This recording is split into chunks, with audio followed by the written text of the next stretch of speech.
El llamado calendario Ge'ez es el calendario cristiano que se utiliza actualmente en Etiopía y por eso es conocido más comúnmente como calendario etíope.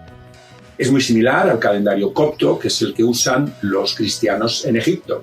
Y tanto uno como otro se remontan al antiguo calendario egipcio. El calendario Ge'ez tiene también 365 días como el nuestro y añaden un día más en los años bisiestos, que son también cada 4 años.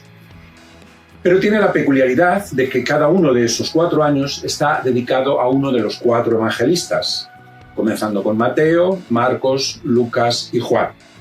El año de Lucas es el año bisiesto para ellos, que es el año anterior al de nuestro calendario, por lo que los años bisiestos en ambos calendarios no coinciden. Otra diferencia con respecto a nuestro calendario es que en el calendario etíope todos los meses tienen 30 días, y eso hace un total de 12 meses por 30 días, son 360 días.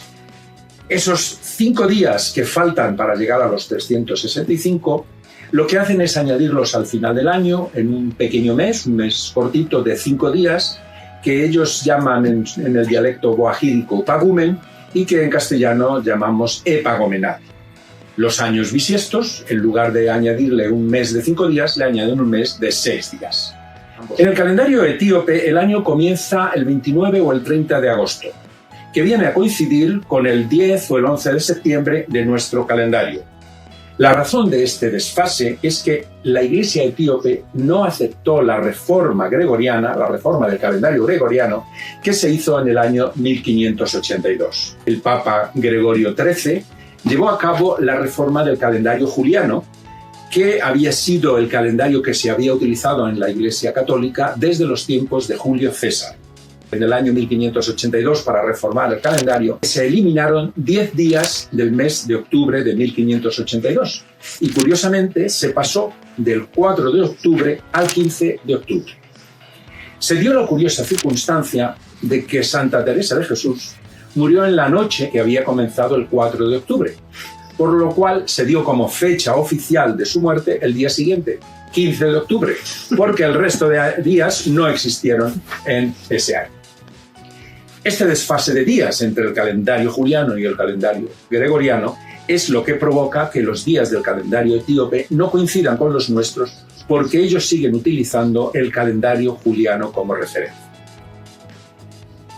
La razón de la reforma gregoriana del calendario en realidad fue mucho más profunda, quizá porque medir el tiempo nunca ha sido tarea sencilla. Algo tan aparentemente simple como la duración del año ni siquiera es la misma para todas las religiones. Por ejemplo, nuestro actual calendario, todos sabemos que contempla una duración de 365 días y los bisiestos 366. Pero, por ejemplo, para los musulmanes el año dura 354 días, los bisiestos 355. En cambio, los judíos tienen un sistema muy complejo en el que intercalan un mes cada cierto número de años. En cualquier caso, la duración exacta del año en términos astronómicos es de 365 días, 5 horas y casi 49 minutos, que es el tiempo que tarda la Tierra en dar una vuelta completa alrededor del Sol. Pero lo que está claro es que al redondear a 6 las 5 horas y 49 minutos, estamos añadiendo 11 minutos de más cada año a la duración del tiempo astronómico. Claro, esto en un año no tiene una relevancia muy importante, pero si acumulamos año tras año 11 minutos cada año a lo largo de miles de años, ocurrió lo que ocurrió en el año 1582, que el desfase era ya de 10 días y los meses ya no coincidían con las estaciones correspondientes. Por eso fue por lo que se eliminaron esos 10 días del calendario. En cuanto al inicio del calendario, nuestro calendario actual parte de la fecha del nacimiento de Cristo, pero los judíos, por ejemplo, utilizan como referencia la creación del mundo y los musulmanes el año de la Égira, que fue un acontecimiento que sucedió en la vida de Mahoma.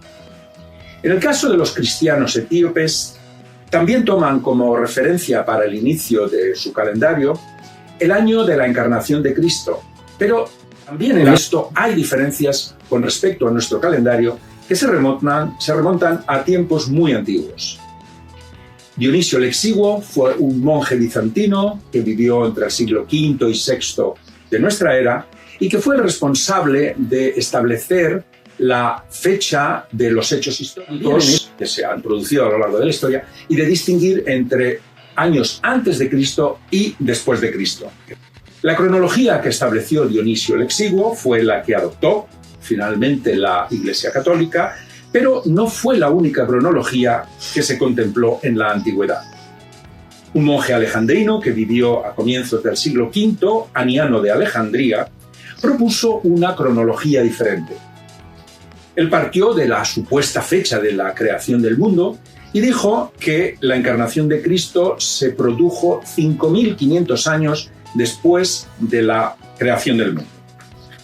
También llegó a la conclusión, Aniano de Alejandría, de que el nacimiento de Jesús se había producido en el año 9 después de Cristo y su muerte en el año 42 después de Cristo, que además coincidía con el año 19 del reinado de Tiberio. Es decir, propuso una cronología diferente de la de Dionisio el Exiguo. La Iglesia copta y la Iglesia de Etiopía adoptaron la cronología de Aniano de Alejandría y no la de Dionisio el Exiguo y por lo tanto no aceptaron la de la Iglesia católica. Por esta razón, en el calendario Ge'ez o calendario etíope hay una diferencia de entre 7 y 8 años, depende si es bisiesto, con respecto a nuestro actual calendario. ¿Cómo hacer entonces para saber qué fecha es en nuestros correspondientes calendarios? Bueno, pues hasta ahora había que hacer cálculos matemáticos, pero ahora es muy fácil porque hay páginas web donde te hacen la conversión automáticamente, incluso hay aplicaciones de móvil que puedes entrar una fecha de un calendario y te dice cuál es la correspondiente en el otro. En definitiva, toda esta diversidad de calendarios lo que confirma es que medir el tiempo con exactitud es una tarea muy compleja y por lo tanto nos tenemos que conformar con los calendarios convencionales de las distintas religiones.